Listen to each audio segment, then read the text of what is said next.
kugaragara. Uwo ni wo muntu umeze nk'igishyitsi. Iyo umuntu yabaye igishyitsi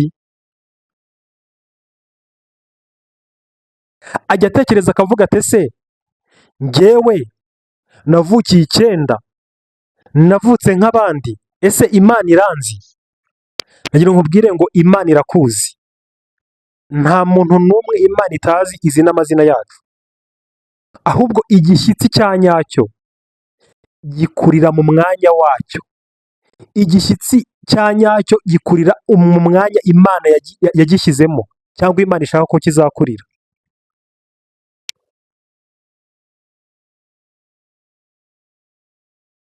Imana yavuganye n'igishyitsi kimwe. Mwuka wera yampishuriye cyane. Icyo gishyitsi cyari kiri hagati y'ibiti birindwi bihagaze kandi bifite amababi atoshye, ariko ibyo biti nta mbuto byari bifite. Byari ibiti bihagaze, byari ibiti birindwi, cyo cyari igishyitsi ku ruhande. Ndagira ngo mbwire ni iyo ugeze mu bigeragezo Imana iravuga cyane, ariko ibikorwa byayo n'isezerano biratinda. Nuko igishyitsi cyumva Imana iravuze. Imana irakibwira iti wambonye? Igishyitsi kibaza Imana kiti nakubonye. Ariko igishyitsi kibwira Imana kiti ese Mana nakoze iki? Ibindi biti byarakuze, ni birebire, birahagaze, bifite amashami, biratoshye. Naho njyewe maze imyaka hano myinshi, maze imyaka myinshi sinkura, nirirwa ku zuba, abantu iyo batambutse hano banyiharagurizaho ibyondo kubera ko ari njye bashyikira, ndetse n'iyo abantu babonye imyanda baraza bakayimenaho.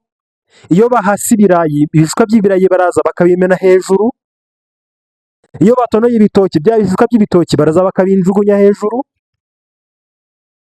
Ndetse n'iyo ngerageze gushibukaho akababi gato, inka cyangwa ihene ziraza zikakarya, nkahora ndi igishyitsi. Ese Mana njyewe ntabwo naba nka bariya bantu, nka biriya biti? Imana iratangara cyane, ibwira icyo gishyitsi kiti ntutangazwe n'amababi ya biriya biti. Ati biriya biti birahagaze ariko nta mbuto bifite. Ati ariko wowe ufite imbuto. Igishyitsi kiratangara cyane ngo ufite imbuto. Abo Imana yagize ibishyitsi mufite imbuto, kuko Imana niyo yatumye muba ibishyitsi. Imana ibwira igishyitsi ati ntutangazwe nuko ubona biriya biti bihagaze kuriya, ariko imizi yabyo ntabwo igeze hasi cyane kurusha iyawe.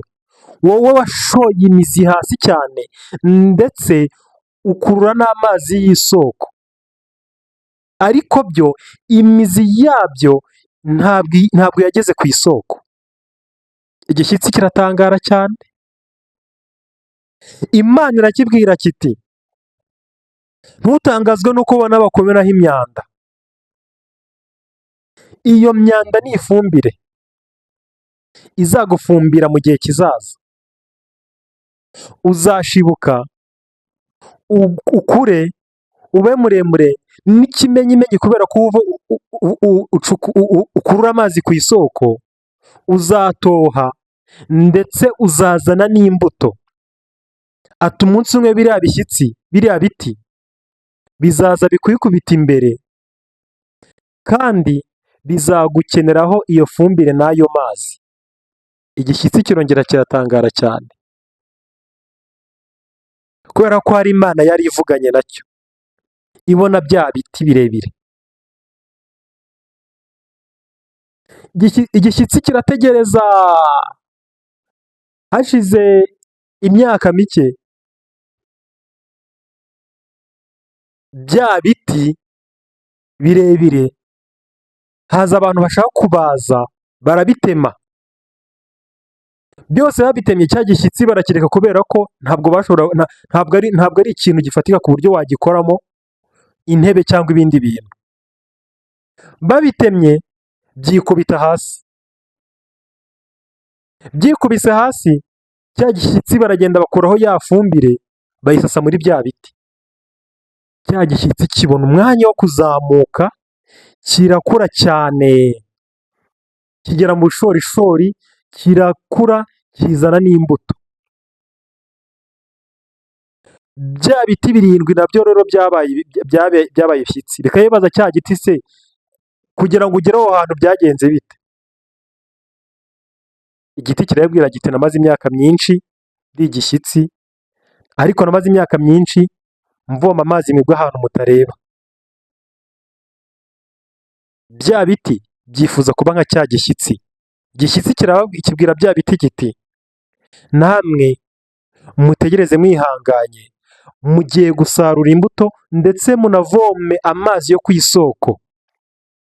Ni uko Imana yacu ikora, ni uko Imana yacu itegeka ibihe, ni uko Imana yacu ivugana natwe, ikavuga